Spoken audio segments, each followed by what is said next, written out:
We know the pandemic has absolutely wrecked the stock market. But even this dark cloud has a few silver linings, stocks that are soaring because they thrive in the new stay-at-home economy. Take Teladoc, the only publicly traded play on telemedicine. Seeing your doctor by video chat is the perfect way to handle the coronavirus. And sure enough, 10 days ago, Teladoc announced a massive 50% week-over-week increase in visits. I'm betting demand has gotten even stronger since then. So it's no wonder the stock has been on fire, up more than 50% since we last spoke to the CEO in early February, including a monster 18% gain today. Can this thing keep climbing? Let's check in with Jason Gorevic, the CEO of Teladoc, to get a better sense of how his company is helping people get well and stay well during this incredibly stressful time. Mr. Gorevic, welcome back to Mad Money. Thanks, Jim. Good to talk to you, and appreciate you having me on. Oh, of course. Now, Jason, last week after the president spoke, I got an email which just said Medicare now covers telemedicine. And my first thought was, holy cow, millions must have gotten that. So millions must have said, let's call Teladoc. Did that happen as a chain reaction after that email?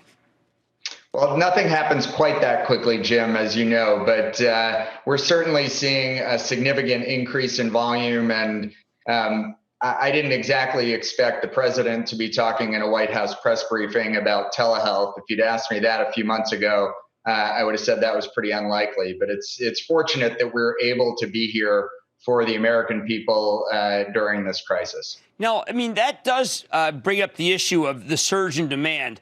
You have a fantastic network, but almost no network can handle that level of demand, can it?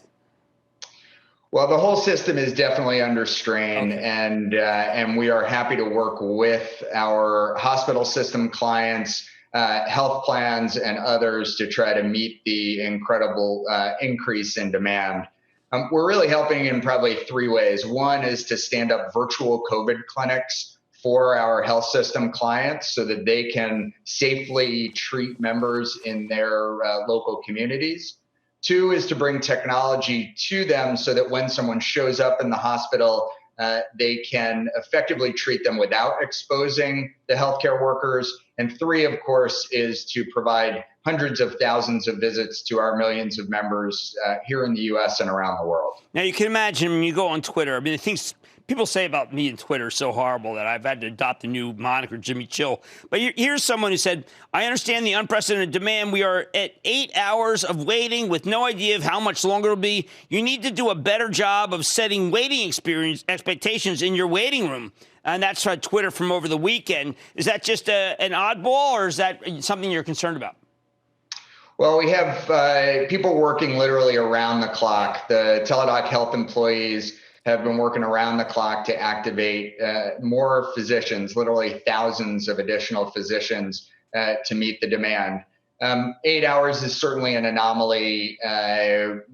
We expect to be able to deliver care in minutes, not hours, and that's what happens in normal times. Unfortunately, these are not normal times. And so what we're finding is that we are able to get back to people. It may be a couple of hours rather than a few minutes. But actually, I was just looking at data that says our net promoter scores are going up in this circumstance because people are so appreciative of having a doctor to turn to. Well, I know how important that is. It is very hard to have that kind of move, and that's unprecedented. Now, I did want to ask you, HCQ, the president has spoken about it pretty much as a wonder drug. So, of course, I check in with my doctor, and the doctor says, by the way, you can have dangerous arrhythmias. So what happens with someone who says, I just saw the president, I want this drug, and do your doctors say, you know what, look, there's some side effects? Yeah, so, our role in the system is to identify people who are demonstrating symptoms and have a likelihood of having been exposed to the condition, and then get them in for testing. Once they're in for testing, then the local provider who's providing that testing is doing the prescribing of medication if they are confirmed for the coronavirus. So for us, we are stopping short of trying to make prognostications, and we leave it to the experts on running clinical trials about what the right treatment will be. Oh, great, because I do think that there are people taking this drug thinking that it's like taking aspirin. Hey, let me ask you something. You have a mental health, a therapist thing. Now, all of us are experiencing, it's not just cabin fever. We're feeling a sense of loneliness, okay? Many of us have sent our families packing. Many of us are separated from our kids, from our parents, elderly parents. You're saying, please don't come near me. Can you get a therapist? Yeah, absolutely. We're seeing an increase in demand for our remote virtual counseling services. And, everybody's feeling sort of unprecedented anxiety, and that gets heightened in these situations. And so we are there for people with virtual counseling, where you can remotely connect with a provider. We have therapists who are waiting and available. And that goes along with this, what is likely to be an extended period of uncertainty.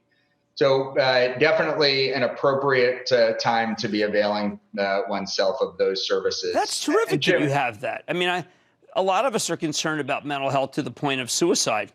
And that is just so valuable that you do that. Now, meantime, you do have an office in Shanghai, which has gone from being a place that people were scared to death to a place where they want the Disney to open up Shanghai Disneyland again.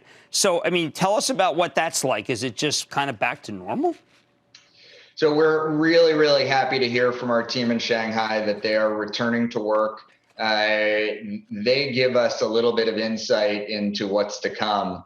And we're also in touch on a daily basis with our teams in Barcelona, in the UK, in Lisbon, and we're really understanding how this unfolds. The team in China is, in fact, heading back to work. They are saying that things are returning to normal, and they are giving us a glimmer of hope for what we can expect in the not too distant future. Well, that's what we do have to hope. Now, I just want to gauge something.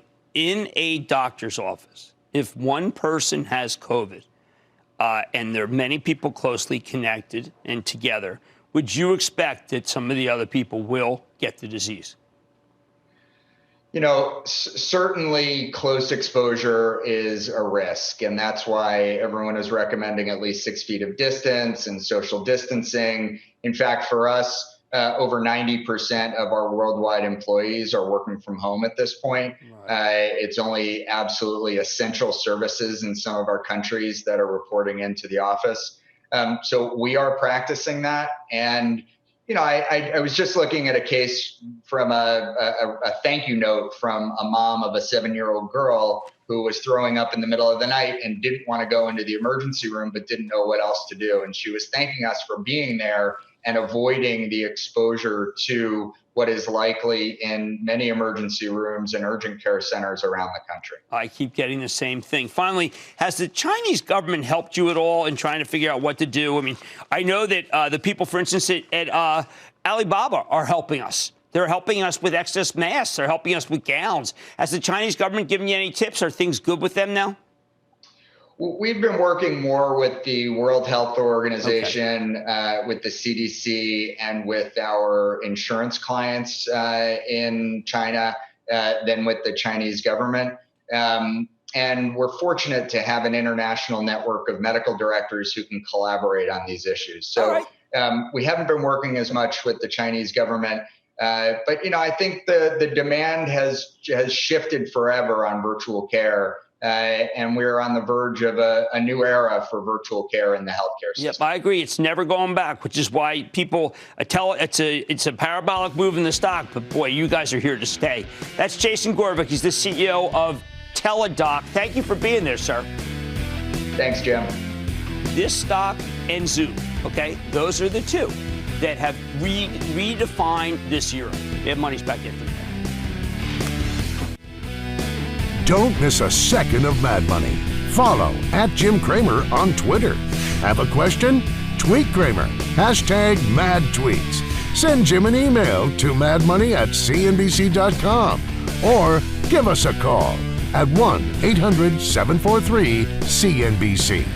Miss something? Head to madmoney.cnbc.com.